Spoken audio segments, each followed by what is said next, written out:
Hi. Well, it's nice to be back at Princeton. I find it difficult to believe that it's been almost 11 years since I departed these halls for Washington.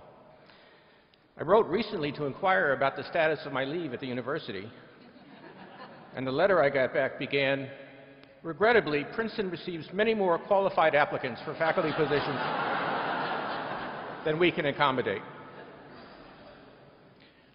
I'll extend my best wishes to the seniors later, but first I want to congratulate the parents and the families sitting out on the lawn. As a parent myself, I know that putting your kid through college these days is no walk in the park. Some years ago, I had a colleague who sent 3 kids through Princeton, even though neither he nor his wife attended this university. He and his spouse were very proud of that accomplishment, as they should have been.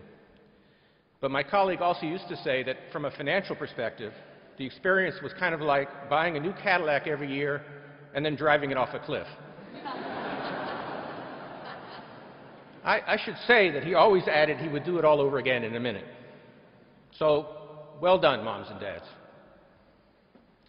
This is indeed an impressive and appropriate setting for a commencement.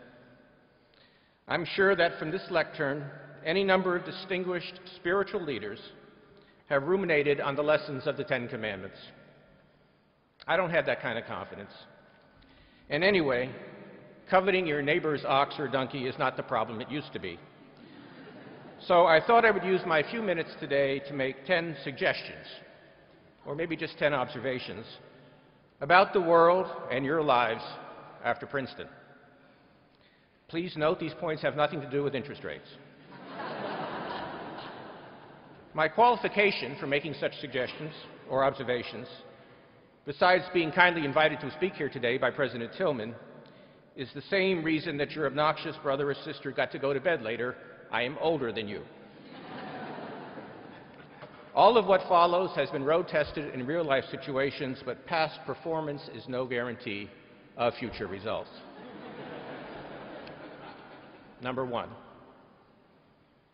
The poet Robert Burns once said something about the best laid plans of mice and men ganging aft the gley, whatever a gley means. A more contemporary philosopher, Forrest Gump, said something similar about life and boxes of chocolate and not knowing what you're going to get. They were both right. Life is amazingly unpredictable. Any 22-year-old who thinks they know where they will be in 10 years, much less in 30, is simply lacking in imagination. Look what happened to me. A dozen years ago, I was minding my own business, teaching Economics 101 in Alexander Hall, and thinking of good excuses for avoiding faculty meetings. Then I got a phone call. In case you're skeptical of Forrest Gump's insight, here's a concrete suggestion for each of the graduating seniors. Take a few minutes the first chance you get and talk to an alum participating in their 25th or 30th or 40th reunion. You know, somebody who was near the front of the parade.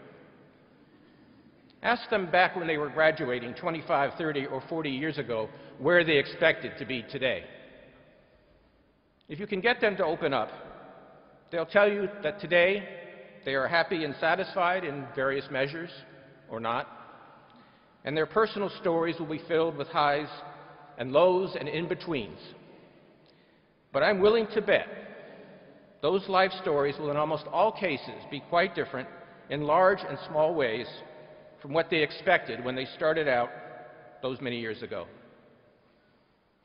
This is a good thing, not a bad thing. Who wants to know the end of a story that's only in its early chapters? Don't be afraid to let the drama play out. 2. Does the fact that our lives are so influenced by chance and seemingly small decisions and actions mean that there's no point to planning, to striving? Not at all. Whatever life may have in store for you, each of you has a grand lifelong project, and that is the development of yourself as a human being. Your family and your friends and your time at Princeton have given you a good start. What will you do with it? Will you keep learning and thinking hard and critically about the most important questions? Will you become an emotionally stronger person, more generous, more loving, more ethical? Will you involve yourself actively and constructively in the world? Many things will happen in your lives, pleasant and not so pleasant, but paraphrasing a Woodrow Wilson School adage from the time I was here, wherever you go, there you are. If you are not happy with yourself, even the loftiest achievement is not going to bring you much satisfaction. 3.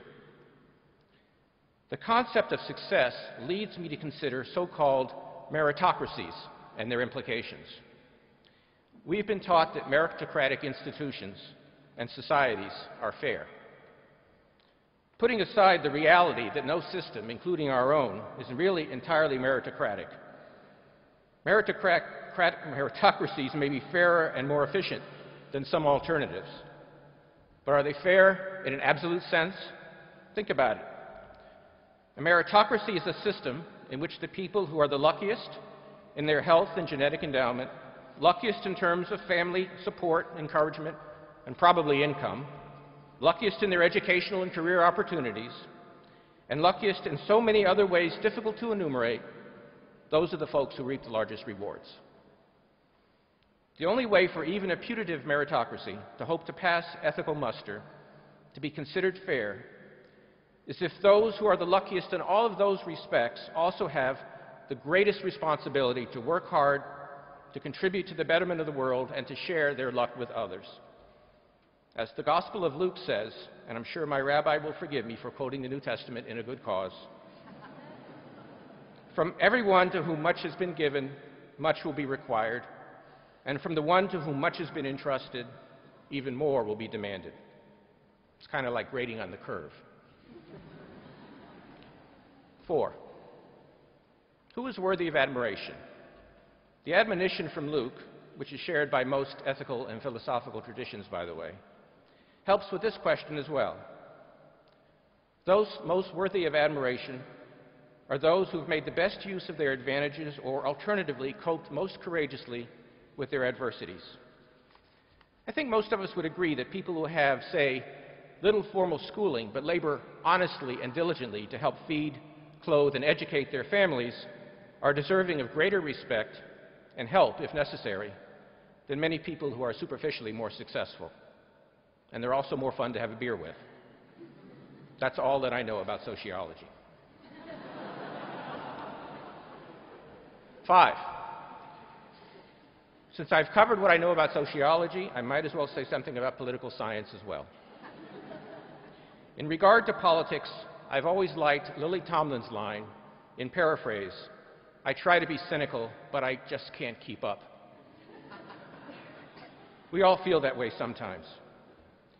Actually, having been in Washington now for almost 11 years, as I mentioned, I feel that way quite a bit.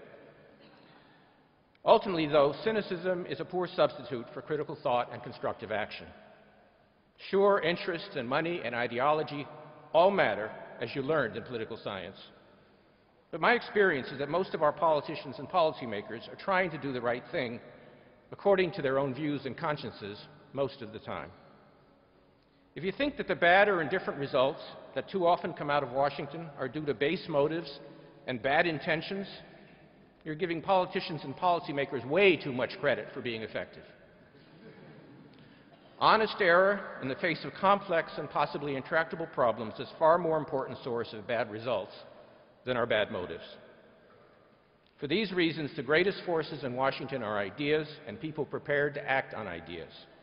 Public service, as I've discovered, is not easy. But in the end, if you're inclined in that direction, it's a worthy and challenging pursuit. 6. Having taken a stab at sociology and political science, let me wrap up economics while I'm at it. Economics is a highly sophisticated field of thought that is superb at explaining to policymakers precisely why the choices they made in the past were wrong. About the future, not so much.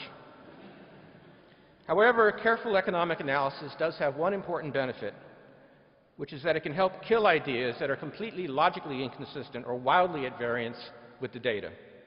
This insight covers at least 90% of proposed economic policies. 7.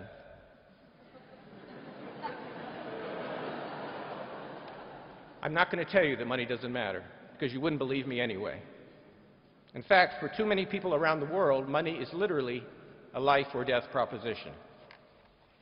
But if you're part of the lucky minority with the ability to choose, remember that money is a means and not an end.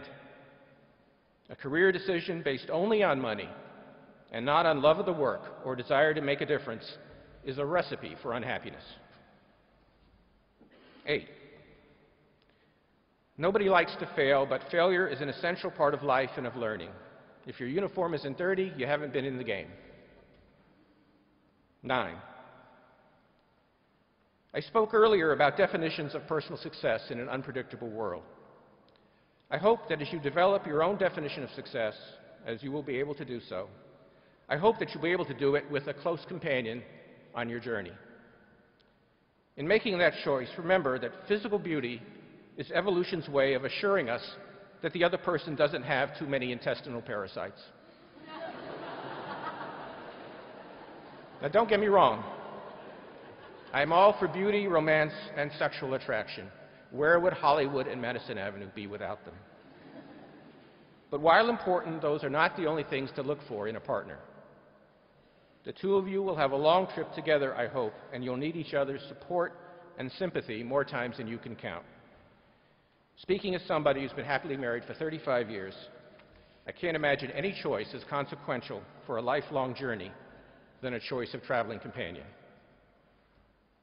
10. Call your mom and dad once in a while. A time will come when you'll want your own grown-up, busy, hyper-successful children to call you. Also, remember who paid your tuition to Princeton. Well, those are my 10 suggestions. They're probably worth exactly what you paid for them. But they come from someone who shares your affection for this great institution and who wishes you the best for the future. Congratulations, graduates. Give them hell.